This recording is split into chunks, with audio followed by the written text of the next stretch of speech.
Frères et sœurs, mes chers amis internautes, bonjour et bienvenue dans notre émission « Ta parole est une lampe à mes pieds et une lumière sur mon sentier ». Ici votre bien-aimé, Pasteur Célestin Zouga. Je suis toujours dans la joie de partager la parole de Dieu avec vous, mes chers amis internautes. Aujourd'hui, nous parlons de l'importance de bien connaître quelqu'un ou quelqu'une avant de lui faire confiance et de marcher avec lui ou avec elle. C'est alors que nous serons à l'abri d'une surprise désagréable ou de la trahison. Mes chers amis, selon le dictionnaire Larousse, connaître quelqu'un, c'est entrer en contact avec lui, c'est faire sa connaissance, c'est l'avoir parmi ses relations. Malheureusement, nous ne prenons souvent pas le temps de bien connaître les gens avant de leur faire confiance.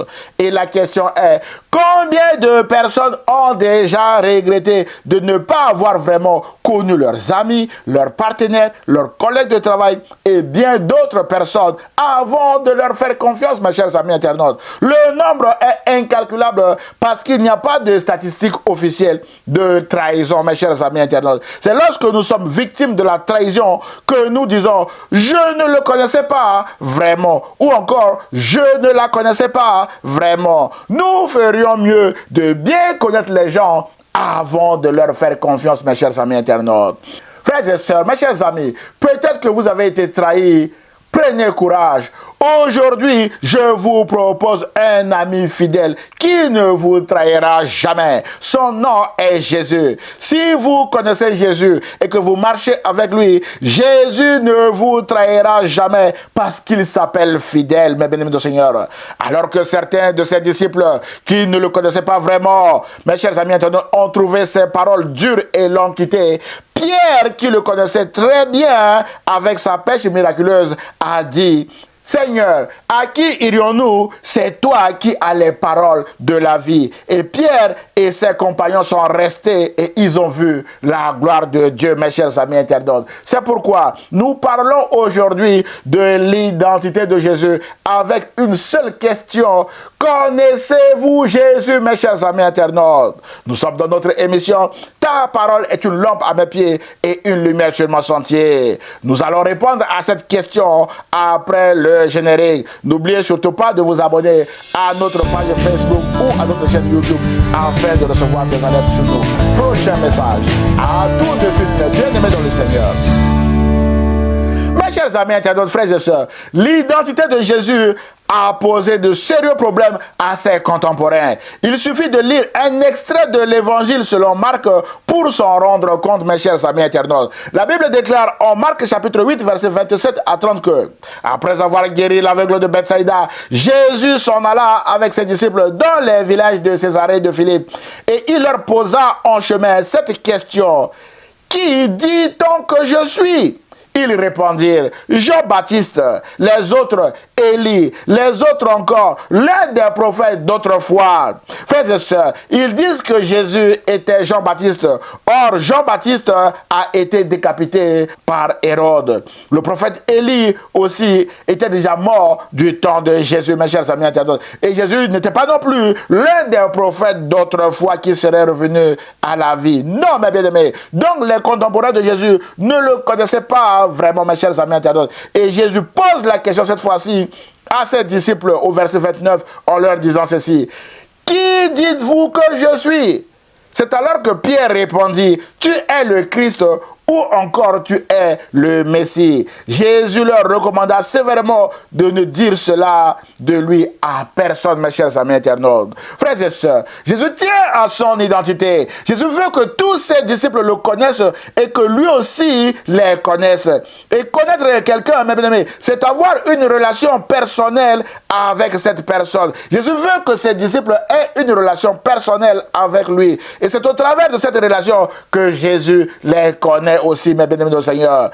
Mes chers amis, c'est important de connaître Jésus et d'être connu aussi par Jésus. Dans un autre récit, Jésus a dit à ses disciples en Jean chapitre 14 verset 6 que « Je suis le chemin, la vérité et la vie. Nul ne vient au Père que par moi. » Autrement dit, Il faut connaître personnellement Jésus et être connu de Jésus avant d'aller dans la maison de son Père, puisqu'il est le chemin qui mène à la maison de son Père. C'est pourquoi Jésus donne cet avertissement à tous ses disciples en leur disant, en Matthieu chapitre 7, verset 22, que attention, plusieurs me diront en ce jour-là, Seigneur, Seigneur, n'avons-nous pas prophétisé par ton nom? N'avons-nous pas chassé des démons par ton nom? Et n'avons-nous pas fait beaucoup de miracles par ton nom? Alors, je leur dirai ouvertement, je ne vous ai jamais connu. Retirez-vous de moi, vous qui commettez l'iniquité. Waouh! Mon frère, ma soeur, avant d'entrer dans le royaume de Dieu, nous devons connaître Jésus et Jésus également doit nous connaître, mes chers amis internautes. Nous devons d'abord faire une connaissance ici-bas. Il n'y aura pas de surprise, mes chers amis internautes. C'est pourquoi l'apôtre Paul dit au jeune pasteur Timothée que le Seigneur connaît ceux qui lui appartiennent et quiconque prononce le nom du Seigneur, qu'il s'éloigne de l'iniquité. Nous devons nous éloigner de l'iniquité parce que l'iniquité nous éloigne de Jésus et fait de nous un inconnu dans le royaume de Dieu et aussi un inconnu de Jésus, mes bien-aimés dans le Seigneur. D'où l'importance, mes chers amis internautes, de chercher coûte que coûte à connaître Jésus ici-bas et d'être aussi connu par Jésus, mes chers amis internautes. Et cela nous sauvera la vie parce que Jésus est le chemin. Il connaît la maison de son Père et c'est lui, mes bien-aimés, qui nous amènera à son Père. C'est pourquoi nous devons être connus de Jésus, mes chers amis internautes. Mon frère, ma soeur, si vous connaissez Jésus et que Jésus vous connaît aussi, c'est une bonne nouvelle. Jésus ne vous trahira jamais en chemin. Et aussi, la seconde bonne nouvelle est que Jésus, mes bien-aimés, vous fera entrer dans le royaume de son Père. Vous entrerez au ciel si vous êtes connus de Jésus, mes chers amis internautes.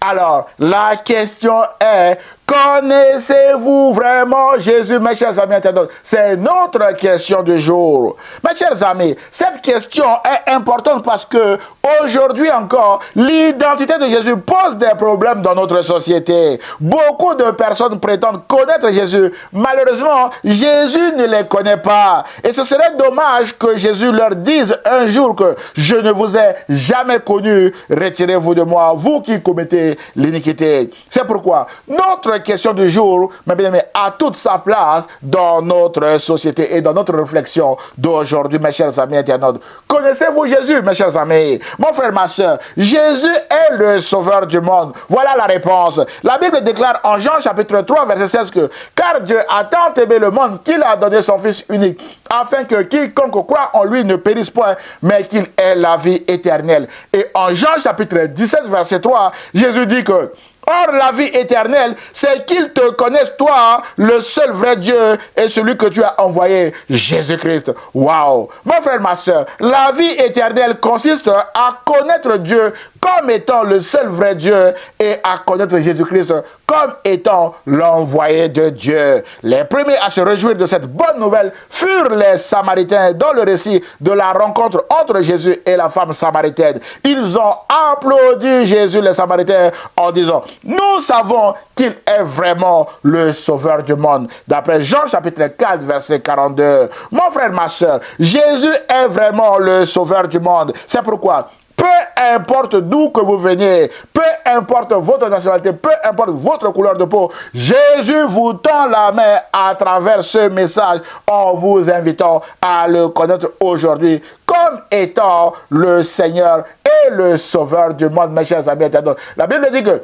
Jésus a racheté pour Dieu par son sang des hommes et des femmes aussi, de toutes tribus, de tout peuple et de toute langue. C'est pourquoi, d'où que vous veniez, Jésus vous tend la main en se présentant ici devant vous comme étant le sauveur du monde. Et il veut également vous sauver aujourd'hui et vous donner la vie éternelle si vous ne le connaissez pas et si également vous ne l'avez pas encore accepté comme votre Seigneur et Sauveur. Mon frère, ma soeur, ce message vise à vous encourager à connaître Jésus comme étant l'envoyé de Dieu, le Messie, le Seigneur et à l'accepter comme votre Seigneur et Sauveur. La Bible déclare en Romains chapitre 10, verset 9 que si tu confesses de ta bouche le Seigneur Jésus et si tu crois dans ton cœur que Dieu l'a ressuscité des morts, tu seras sauvé. Voilà ce qu'il faut faire, mon frère, ma soeur, pour connaître Jésus, afin que Jésus également puisse vous connaître et que le jour J, Jésus puisse vous ouvrir la porte du ciel pour que vous puissiez entrer au paradis, mes chers amis internautes, et demeurer éternellement avec lui dans ce royaume de lumière qui appartient à son Père, mes chers amis internautes. Mon frère et ma soeur, si vous venez de le faire maintenant en confessant que Jésus-Christ est votre Seigneur et Sauveur, je vous dis bravo. Vous êtes désormais connu de Jésus et je vous recommande d'aller dans une église et l'on vous apprendra à bien connaître Jésus par la suite, mes chers amis internautes. Rappelez-vous qu'un chrétien isolé est une proie facile pour le diable. C'est pourquoi, mon frère, ma soeur, si vous venez d'accepter Jésus-Christ maintenant comme votre Seigneur et Sauveur, ce message vous encourage à aller dans une église locale et mon collègue pasteur vous fera connaître Jésus-Christ encore et encore et encore, mes chers amis internautes. Et Jésus-Christ également vous connaîtra. C'est une bonne nouvelle pour vous, mais bien évidemment avec la vie éternelle. Au final, mes chers amis internautes. En conclusion de notre message d'aujourd'hui, mon frère, ma soeur, la vie éternelle consiste tout simplement à connaître Jésus comme étant l'envoyé de Dieu, le Messie et aussi le Sauveur du monde. Nous venons de le voir. Que ce message vous encourage à connaître Jésus-Christ en profondeur comme votre Seigneur et votre Sauveur. Rappelez-vous que les disciples qui connaissaient bien Jésus n'ont pas voulu le quitter. Et Moïse également dans l'Ancien Testament qui connaissait bien Dieu ne voulait pas quitter Dieu, mes chers amis. Lorsque vous connaissez quelqu'un et vous connaissez ses bonnes qualités, vous ne pouvez plus, mais bien quitter cette personne. C'est la même chose pour Jésus. Je vous invite à aller découvrir Jésus, mais bien évidemment dans une église locale où mon collègue pasteur vous enseignera de vraiment qui est Jésus en profondeur et vous ne le quitterez jamais. Que Dieu vous bénisse et que cette parole soit aujourd'hui une lampe à vos pieds et une lumière sur vos sentiers partout où vous allez. Seigneur Jésus, je prie maintenant pour mon frère ou ma soeur qui vient de regarder ce message. Peut-être qu'il ne te connaît pas encore comme son Seigneur et Sauveur. Je prie que le Saint-Esprit puisse convaincre mon frère ou ma soeur à t'accepter comme étant son Seigneur et son Sauveur et à prendre l'engagement d'aller passer par les eaux du baptême dans une église locale et de te suivre. C'est alors que mon frère aura la vie éternelle parce que tu le connais déjà ici-bas. Il n'y aura pas de surprise. Et je prie afin que tu puisses fortifier mon frère à le faire ou ma soeur à le faire également. Je prie au nom de Jésus et l'Église protestante évangélique Philadelphie répond Amen. Frères et sœurs, que cette parole soit aujourd'hui une lampe à vos pieds et une lumière sur vos sentiers partout où vous allez. Que Dieu vous bénisse et à très bientôt. Au revoir.